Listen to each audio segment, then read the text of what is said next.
मैं डॉक्टर अनीता चौधरी आप सभी का हार्दिक स्वागत करती हूँ। आज मैं आपके सामने आधुनिक काल का संक्षिप्त विवेचन प्रस्तुत कर रही हूँ। इसके पश्चात हम लोग इसका एक एक करके विस्तृत वर्णन करेंगे। हिंदी साहित्य इतिहास का अंतिम कालखंड आधुनिक काल से जाना जाता है। आधुनिक शब्द दो अर्थों को अपने में लपेटे हुए है। एक है मध्यकाल से भिन्नता और दूसरा है इहलौकिक दृष्टिकोण। मध्यकाल अपने अवरोध, जड़ता और रूढ़िवादिता के कारण स्थिर और रूढ़ हो चला था। 1857 का विद्रोह मध्य युग की जड़ता की समाप्ति और आधुनिक युग के प्रारंभ का उद्घोष था।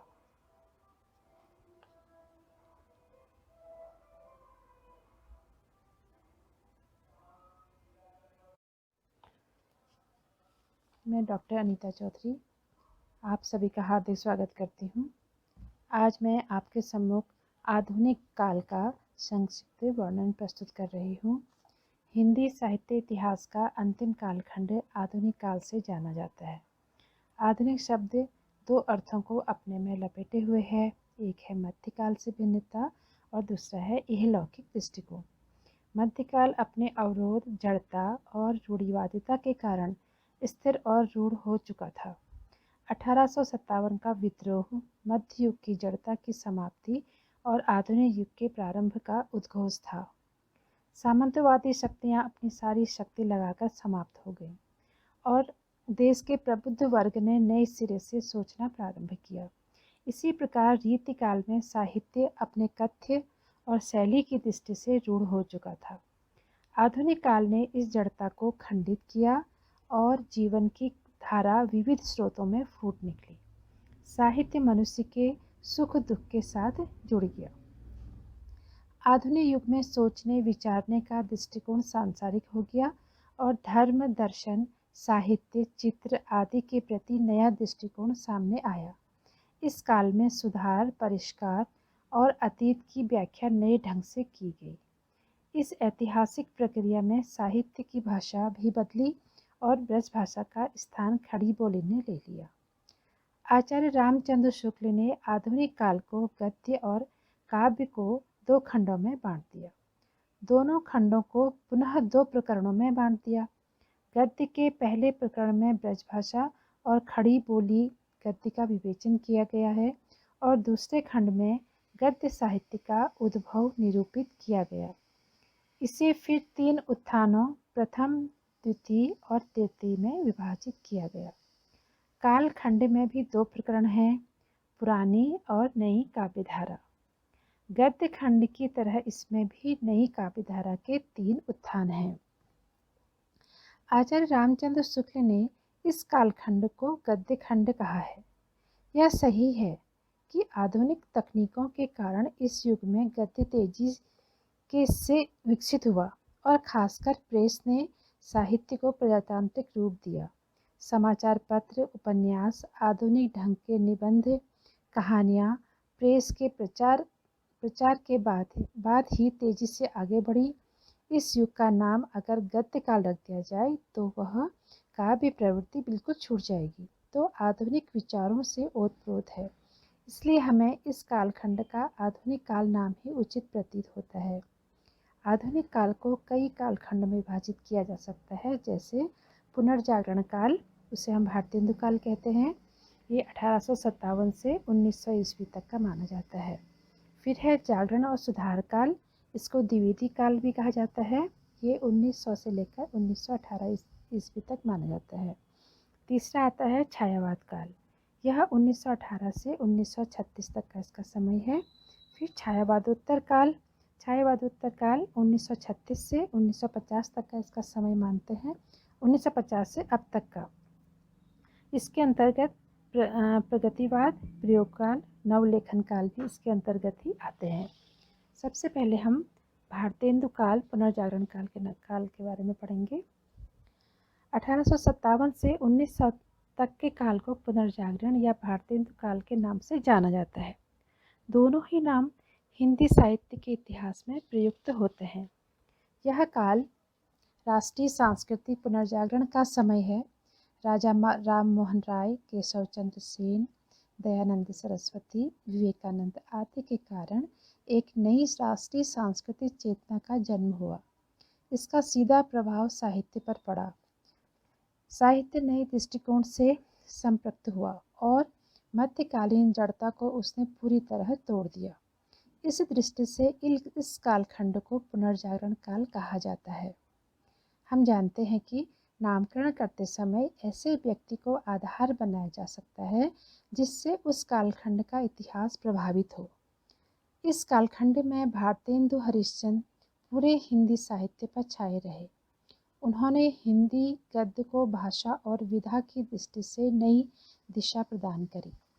मध्ययुगीन वातावरण से जीवन और साहित्य को निकालकर उन्हें आधुनिक रूप प्रदान करने की उन्होंने सतत चेष्टा की। भाषा, भाव, साहित्यिक रूप आदि की दृष्टि से उन्होंने गद्य और काव्य क्षेत्रों में हिंदी भाषियों का नेतृत्व किया। उनके व्यक्तित्व का प्रतिबिंब अन्य कवियों और लेखकों की रचनाओं में बराबर मिलता है। अतः इस काल का नाम भारतेंदु काल उपयुक्त है। दूसरा है सुधार काल या जागरण काल, और इसे यह द्विवेदी काल कहा जाता है। 1900 से लेकर 1918 तक का समय है इसका। हिंदी कविता को राष्ट्रीयता, प्रगति और स्वच्छंदता में जोड़ने का प्रमुख कार्य इस काल में हुआ। इस युग का नामकरण महावीर प्रसाद द्विवेदी के नाम पर द्विवेदी काल किया गया। 1903 में सरस्वती का संपादकत्व ग्रहण करने के बाद उन्होंने खड़ी बोली का परिष्कार प्रारंभ किया। उन्होंने अनेक कवियों और लेखकों का मार्ग निर्देशन किया। समकालीन कवियों और लेखकों पर उनकी अमिट छाप पड़ी। खुद द्विवेदी जी एक कुशल लेखक, समालोचक और सफल संपादक भी थे। जिस प्रकार भारतेंदु हरिश्चंद्र ने हिंदी भाषा और साहित्य को एक दिशा दिखाई, उसी प्रकार महावीर प्रसाद द्विवेदी ने हिंदी भाषा का परिष्कार कर उसे एक मानक रूप दिया।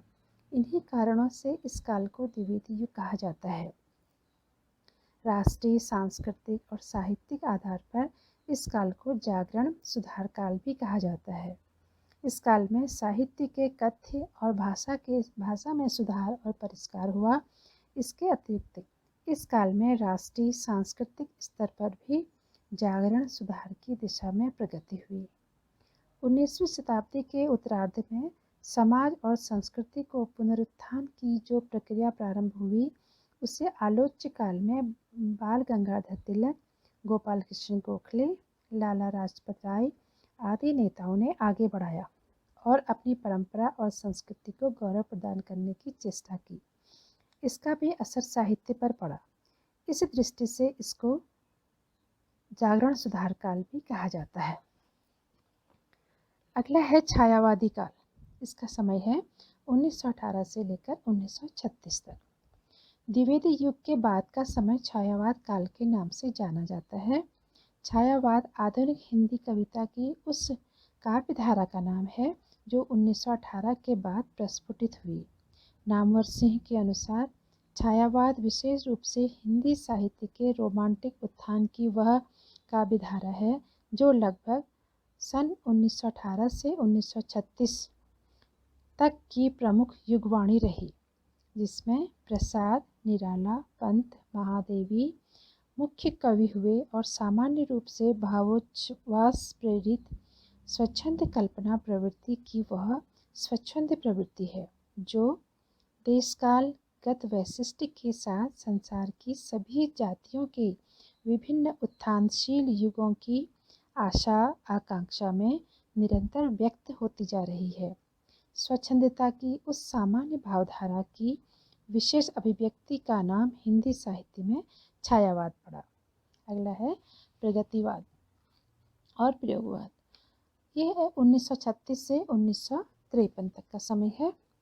छायावाद युग के पश्चात 1936 के आसपास नवीन सामाजिक चेतना से जिस युगीन साहित्य धारा का जन्म हुआ, उसे प्रगतिवाद की संज्ञा दी गई। प्रगतिशील साहित्य प्रोग्रेसिव लिटरेचर का हिंदी अनुवाद है। हिंदी अंग्रेजी साहित्य में इस शब्द का प्रचार 1935 के आसपास हुआ। 1936 में भारत में इसी तर्ज पर डॉक्टर मुल्का राज आनंद और सज्जाद जहीर के उद्योग से प्रगतिशील लेखक संघ की स्थापना हुई। इसके प्रथम अधिवेशन में प्रगतिशील साहित्य पर विचार विमर्श हुआ। कालक्रम से सही प्रगतिवाद हो गया। प्रयोगवाद का समय तारसप्तक की कविता संग्रह के प्रकाशन काल सन 1943 से माना जाता है। प्रयोगवाद नाम चलने के कारण तारसप्तक का संपादकीय है, जिसमें प्रयोग और प्रयोगशीलता की बार बार चर्चा की गई है। प्रयोग की इसी रट के कारण इस संग्रह की कविताओं को प्रयोगवाद कह दिया गया, पर इस नाम से तारसप्तक के संपादक अज्ञेय सहमत नहीं हैं, बल्कि उन्होंने दूसरा सप्तक 1951 की भूमिका में इसका विरोध भी किया है। परंतु जिस प्रकार छायावादियों के न चाहने पर भी छायावाद की संज्ञा चल पड़ी, उसी प्रकार प्रयोगवाद भी चल पड़ा। अब इससे एक निश्चित काव्य प्रवृत्ति का बोध होता है और प्रवचन से इसमें पर्याप्त अर्थवत्ता आ गई। अब आगे के 1953 से आगे के समय को नवलेखन काल भी कहा गया है। प्रयोगवाद या प्रगतिवाद के युग के बाद हिंदी साहित्य में नई प्रवृत्तियां उभरी। यथार्थ के कई पहलू सामने आए।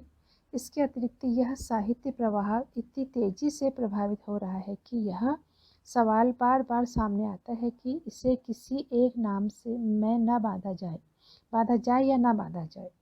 स्वतंत्रता के बाद लिखी गई कविताओं को नई कविता कहा गया, जिनमें नए मूल्यों और नए शिल्प विधान का अन्वेषण किया गया। नई कविता नाम पर आपत्ति उठाई जाती है कि नयापन किसी साहित्य की विकासशील परंपरा का द्योतक है। अतः इस काल की कविता को नई कविता कहने का क्या औचित्य है। फिर भी नई कविता का नाम स्वतंत्रता के बाद लिखी गई उन कविताओं के लिए रूढ़ हो गया जो अपने विषय और शिल्प में प्रगतिवाद और प्रयोगवाद का विकास होकर भी विशिष्ट हैं। इस नई कविता के अनेक स्रोत फूटे और कई काव्य आंदोलन सामने आए, जैसे अकविता, अति कविता, अस्वीकृत कविता आदि आदि जाने कितने। इसी प्रकार कहानी में भी नई कहानी का जोर चल पड़ा। साहित्य के नए नए रूप और आयाम सामने आने लगे। इन सभी प्रवृत्तियों को एक साथ समेटना विवादास्पद हो सकता है, पर सुविधा की दृष्टि से इसे नवलेखन काल कहा जा सकता है। आगे हम इन प्रवृत्तियों का अलग अलग विवेचन करेंगे। धन्यवाद।